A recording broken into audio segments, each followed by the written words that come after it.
Burundi hari abashomeri benshi cyane bahakaze. Abajene rero b'abashomeri urashobora kubaha akazi.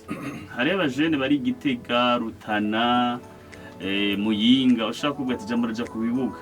Ifoto imwe n'ibitaro. Uza uri kuratuma abantu bava. Nakayamutumiye. Reka rero kino kiganiro cyangwa podcast ibe umuhuza w'abajournaliste. Utumire abana bariye. Ikibazo gituma tudanatera imbere nuko bituganira ku nyungu zacu, tugwanira umwe wese ku nyungu uko bivuze. Rero félicitations no kuri si wowe wenyene, no félicitations novuga abaje ngaha muri kino kibanza nabo bahakura icigwa, ntibace babikira kugira bagupinze, ahubwo babikwiye kugira bamukompletane. Murakoze cyane.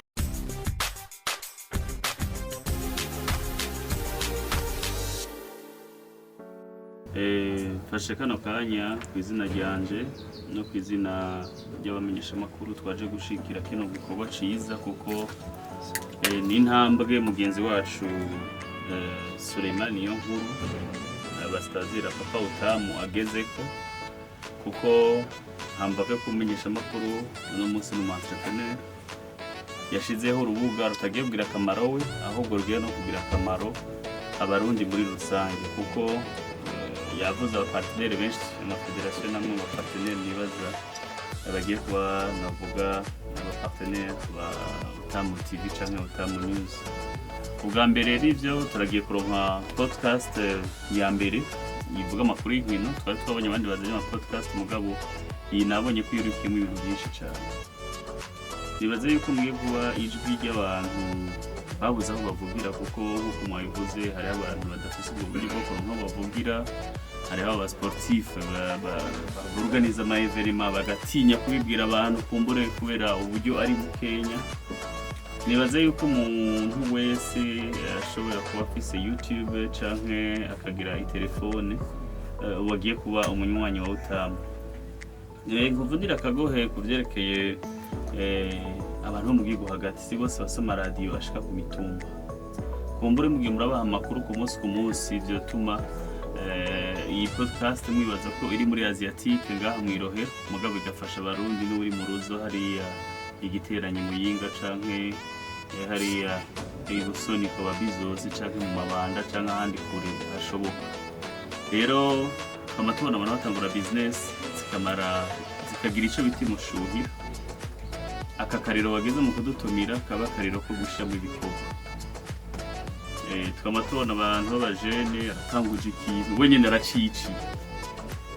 Nibaza yuko wewe na timu yawe ico mutegeza gukora nuko mutegeza kuba abantu batanga amakuru ku gihe, abantu badashika intege. Runo rubuga rurashobora kuba urubuga rwa business ku bantu benshi bafise amashirahamwe ariko badafise ubwo buryo bwo kugira publicité bakaza ngaha. Ngerageje kubiraba je nk'umuntu asanzwe gukora ibya relation publique cyangwa agerageza kugira marketing. Hari abantu babura aho bavugira ivyo bakorera, bashobora kuza ngaha akavuga ati nitwa Arsene Mukunde, jewe ndi umu-analyste, akahayanisha ivyo akora. Rero mukoze igikorwa gikomeye gishobora bake ko gushinga ishirahamwe, bizobasaba inkomezi nyinshi, bizobasaba ukwihangana. Wavuze yuko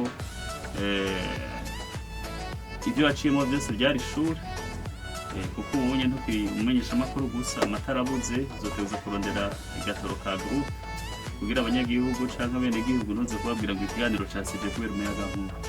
Nta busiriye bwaba burimo.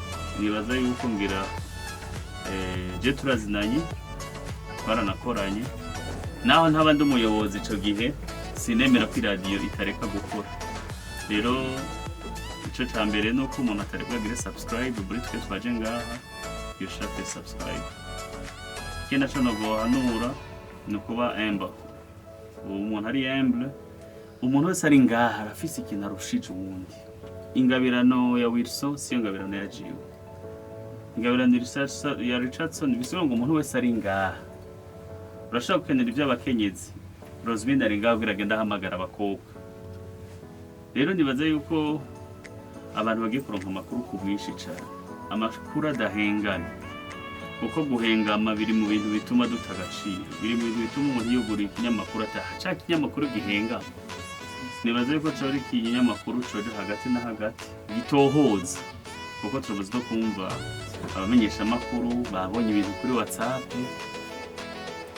babitohojeje bake bagiriza abantu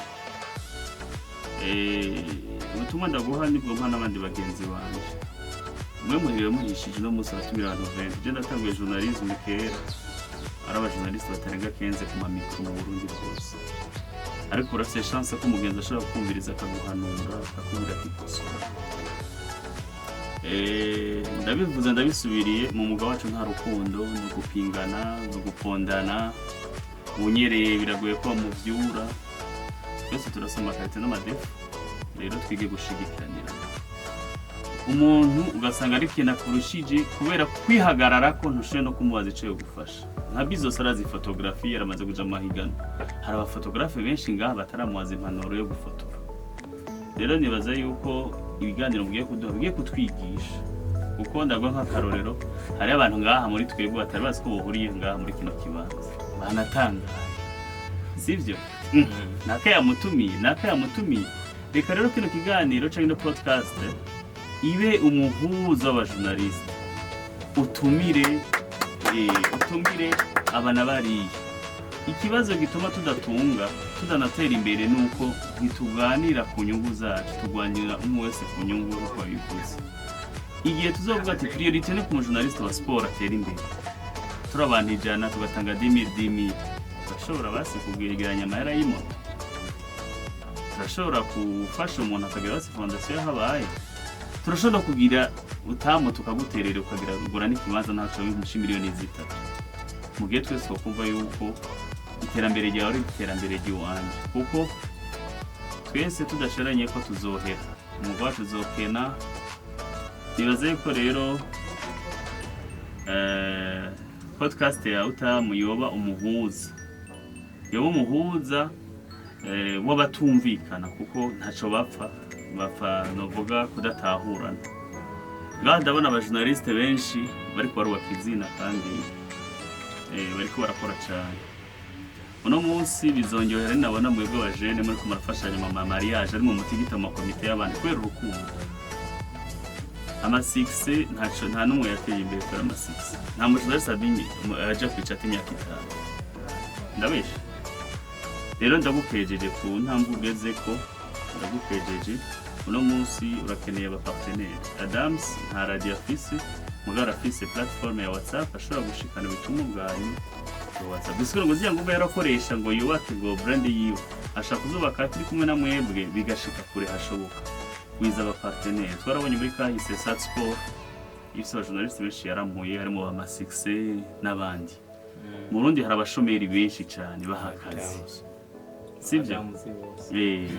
abajene rero b'abashomeri urashobora kubaha akazi hari abajene bari Gitega Rutana Muyinga ushaka kuvuga ati jambo raja ku bibuga ifoto imwe n'ibitanga uzo uri kuratuma abantu bava hama abantu benshi bagukurikirana nibaza yuko abagukunda n'abansi bawe kuko ibyo byose birashika kuva no munsi bofata byose bakabifuta bagafata yuko wavuze no munsi bakagufatira ku novuga ku matunda y'ivyo wakoze kuva no munsi hama bagushigikira je ku ruhande rwanje ndakwemere kuzogushigikira uzokurozanira n'abagwiza tunga ndababwira ko gukorana nawe ataruhomba abambere ambulance hutu nuko murakorana twarajanye urakorera publicité zabo nabiswe bishoboye rero kora ayo masport kora ama publicité gendera abagwiza tunga badafise uburyo